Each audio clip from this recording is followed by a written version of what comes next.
En esta segunda presentación se abordará el tratamiento del régimen de los tratados, pero ya en lo que hace a su aplicación.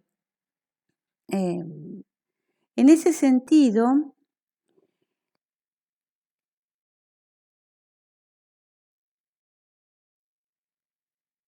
se tomará el periodo desde la entrada en vigor del tratado. Cabe aquí hacer una aclaración. Una vez que se ha prestado, el Estado contratante presta su consentimiento hasta su entrada en vigor, existe un periodo en que, si bien no está obligado a cumplir el tratado, las obligaciones del tratado, sí tiene, por así decirlo, la obligación de no llevar a cabo conductas que sean contrarias o tiendan a la frustración del objeto y fin del tratado. Esto está previsto en el artículo 18 de la Convención de Viena sobre Derechos de los Tratados. Ahora, una vez que el tratado entra en vigor,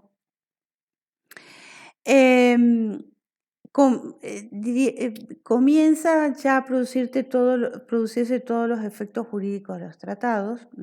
Algunos son generales y otros específicos. También caben aquí la aplicación de la interpretación de los tratados, cuando este comienza a ser aplicado y surgen controversias respecto del alcance de sus cláusulas, de sus normas. Y también otro tema importante es el relativo a la enmienda y modificación de los tratados.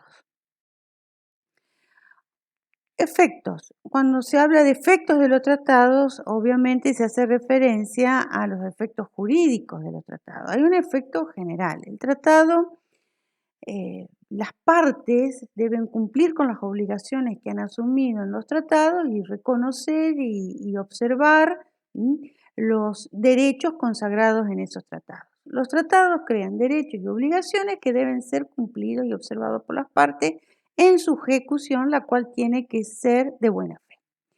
Esta es la consagración del principio pacta sunt servanda en el artículo 26 de la Convención de Viena sobre el Derecho de los Tratados de 1969.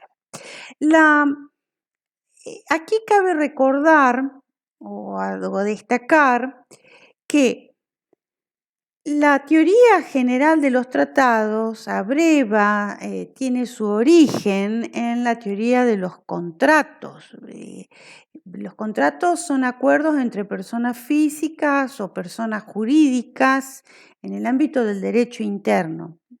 Acuerdos que tienen efectos jurídicos. Bueno, tres principios existen o son consagrados en la materia contractual, y es la libertad en el consentimiento, libre consentimiento, la buena fe en la celebración, el cumplimiento, la ejecución, la interpretación de los tratados, principio de buena fe, y el tercero es el principio que acá exponemos, principio pacta sunt servanda. Esos principios que son de derecho interno y que se consideran universalmente reconocidos por la propia Convención de Derecho de Viena sobre el Derecho de los Tratados de 1969, en su preámbulo, se trasladan a la teoría de los tratados internacionales. Estos tres principios de libre consentimiento, ejecución e interpretación de los tratados de buena fe y el principio pacta sunt servanda, son los principios básicos en materia de tratados, también tratados internacionales. Así dice la Convención de Viena sobre el Derecho de los Tratados de 1969 en su preámbulo, advirtiendo que los principios del libre consentimiento y de la buena fe y la norma pacta sunt servanda están universalmente reconocidos. Así que están en la base de la Convención. Ahora, esta regla que es una regla también de los contratos, tiene una particularidad en materia de derecho internacional, que está dada en el artículo 27 de la Convención de Viena, Derecho de los Tratados. En ese artículo se establece que las partes no pueden invocar las disposiciones de su derecho interno como justificación del incumplimiento de un tratado. Este es el denominado principio de la primacía del derecho internacional sobre el derecho interno en el ámbito internacional. Bueno, luego están los efectos específicos, ratione tempori, ratione loci, respecto de otros tratados, y también veremos efectos ratione persona, es decir, por las personas. Ratione temporis o temporis es efectos específicos relativos al tiempo. ¿Cuándo entra en vigor el tratado? ¿A partir de qué momento el Estado parte está obligado a cumplir con las obligaciones asumidas en el tratado? Bueno, aquí la regla es de la irretroactividad. El tratado es obligatorio para los estados desde que entre en vigor, salvo un acuerdo en contrario. Esto tiene que ser un acuerdo expreso, que puedan llegar a establecer que el tratado entrará en vigor antes. También tiene un efecto específico en el espacio. ¿Dónde, en qué espacio territorial el Estado se encuentra obligado a cumplir ese tratado? En principio, habrá aquí que ver la naturaleza, objeto y fin del tratado, las obligaciones asumidas, la materia del tratado.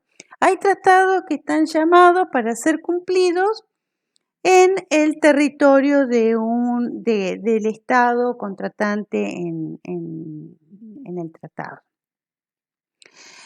Por ejemplo, puede darse el caso algunas disposiciones, por ejemplo, en materia de algún derecho aeronáutico, la Convención de Varsovia sobre Derecho Aeronáutico. En ese caso, esas disposiciones de la Convención de Varsovia deberán aplicarse en el espacio aéreo de un Estado. Luego puede darse el caso de un río internacional. Eso es, en el río internacional, el Estado tendrá un espacio sujeto a su jurisdicción y su soberanía. En ese espacio es que el Estado debe cumplir con las obligaciones del tratado. Por ejemplo, un tratado sobre usos para la navegación en el río.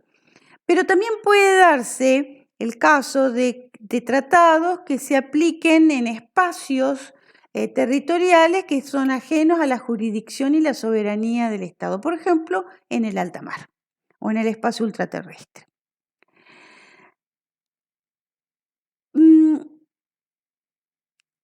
Ahora bien, ¿qué puede ocurrir?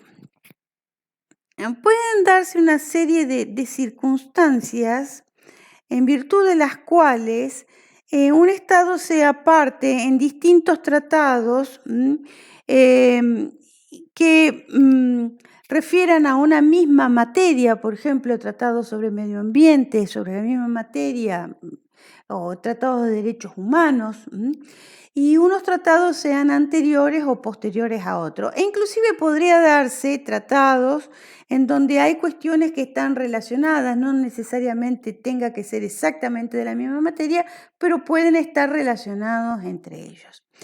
Entonces, ¿qué ocurre? Puede darse que una misma situación esté regulada por distintos tratados celebrados entre las mismas partes o tratados multilaterales en donde haya tal vez más partes, pero algunas de esas partes son a su vez contratantes en tratados que las relacionan entre sí. Entonces, ¿qué ocurre? ¿Cuál es la regla a seguir? Primero y principal, habrá que estar a lo que diga el tratado respecto de si se aplican o no las disposiciones de un tratado anterior. En este caso vamos a tener un tratado, un primer tratado, tratado anterior, y segundo tratado que establece estas nuevas disposiciones, y puede darse el caso que estas disposiciones sean incompatibles entre sí. acá el supuesto es de la incompatibilidad. Si los dos tratados son perfectamente compatibles, es decir, la aplicación de uno no importa violar el otro tratado, no hay problema. El problema se plantea en la incompatibilidad. Si un tratado o alguna de las disposiciones de un tratado que ha sido firmado en una época A y luego se celebra otro tratado cuyas disposiciones o algunas de sus disposiciones sean incompatibles entre ellos, es decir, aplicar unas implica violar las otras, la regla siempre es la de que el tratado posterior deroga al anterior, salvo que haya una disposición específica en el tratado que postule otra solución.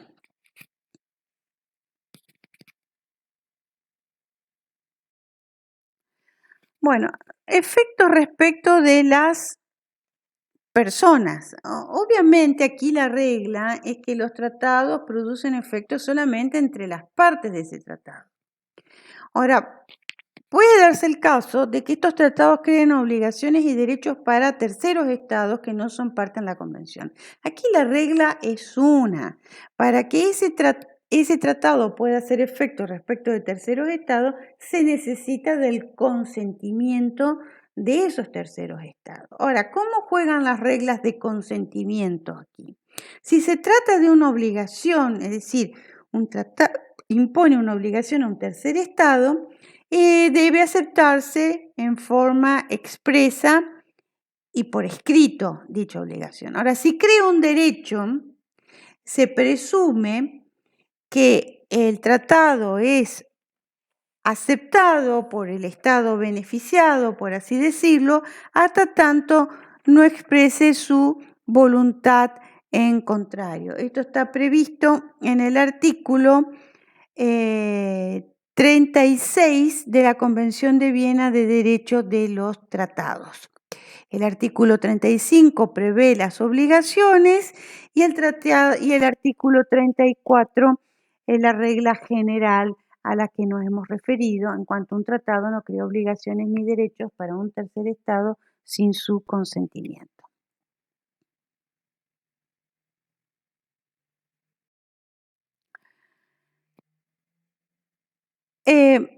Interpretación. Bueno, la regla general sobre interpretación de los tratados está consagrada en el artículo 31, en base y se sustenta en tres principios.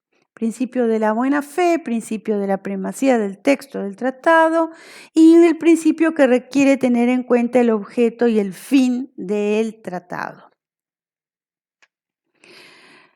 Dice el artículo 31, un tratado deberá interpretarse de buena fe, principio de la buena fe, conforme al sentido corriente que haya de atribuirse a los términos del tratado en el contexto de esto y teniendo en cuenta su objeto y fin.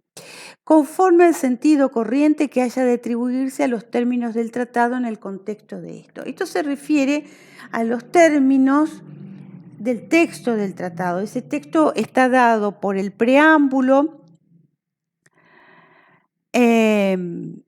y los anexos del tratado. Eso se refiere al contexto. El preámbulo, el texto del tratado y sus anexos si los hubiere. Son documentos que estos anexos forman parte del tratado. El preámbulo es una suerte de introducción al tratado donde están explicitados su finalidad y sus fundamentos esenciales. Todo eso conforma el texto. Las cláusulas del tratado, el preámbulo, sus anexos. Y obviamente, aquí estamos al texto del tratado. Y los términos tienen que entenderse en el sentido corriente, salvo que el tratado específicamente establezca una definición para determinados términos. Como el caso de la definición de tratados en la Convención de Viena sobre Derechos del Tratado de 1969. Es un ejemplo. El otro principio es que en esa interpretación siempre se debe tener en cuenta cuál es el objeto y el fin del tratado. Es decir, no resulta admisible una interpretación que sea contraria al objeto y al fin del tratado o que lo o que lleve a frustrar ese objeto y fin de ese tratado. Aquella regla de que los contratos deben ser cumplidos, o los contratos están hechos para ser cumplidos, se traslada aquí con este principio a los tratados. Los tratados deben ser cumplidos y en ese sentido, obviamente, su cumplimiento implica eh, que se logre el fin del tratado, que se logre el objeto para el cual el tratado se ha establecido. Entonces, ninguna interpretación puede ser contrario a ello. Ahora, puede darse el caso, y hay otras particularidades en referencia a la interpretación de los tratados, es que, digamos, la interpretación sea insuficiente con el texto, aún comprendiendo el preámbulo y sus anexos y el cuerpo del tratado, y sea necesario acudir a otros medios auxiliares, como por ejemplo los trabajos preparatorios o puede haber acuerdos posteriores de las partes que arrojan luz sobre ciertos términos o sobre lo que las partes han querido en el tratado. Y a su vez, también tiene que tenerse en cuenta que ese tratado debe ser interpretado en el contexto de otros tratados que hayan celebrado las partes, ya sea sobre esa materia específica o una relacionada. Esto nos vuelve al punto anterior, ¿no es cierto?, al artículo 30.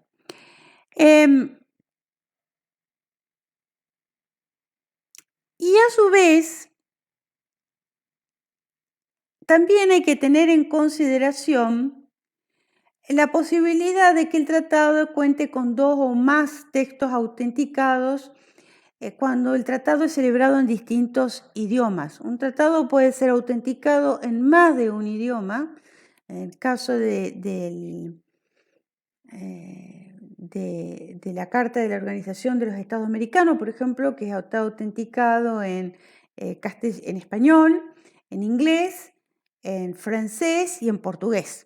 Entonces, en principio se entiende que los términos del texto en un idioma tienen el mismo significado y alcance que los términos del texto en otro idioma. Pero si así no fuere, si hubiere, esto es una presunción, ¿no es cierto? Si realmente surja que el sentido podría ser diferente, primero hay que, obviamente, acudir a los principios y la regla del artículo 31, la regla general.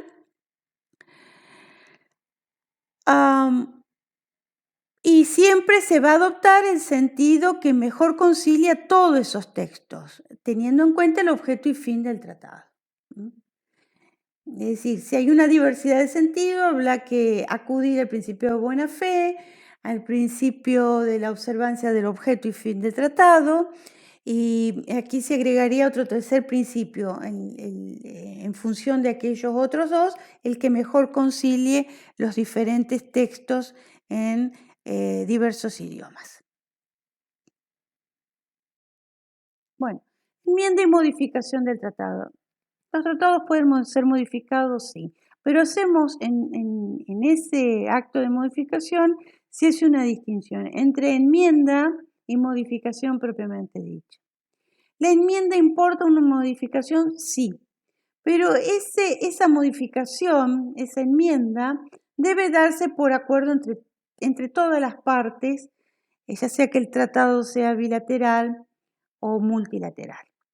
Todas las partes que son contratantes por el tratado, todos los estados partes en el tratado, tienen que negociar, por así decirlo, o participan en la negociación de la enmienda. Algunos pueden adoptarlo, otros no, en este caso se aplica para los tratados multilaterales, pero aquí lo fundamental es que todos participan en la negociación. El tratado entrará en vigor con sus modificaciones entre aquellas partes que hayan adoptado las modificaciones. Y sin modificaciones se mantendrá entre las partes que no hubieran aceptado las modificaciones, y aquellos que lo modificaron.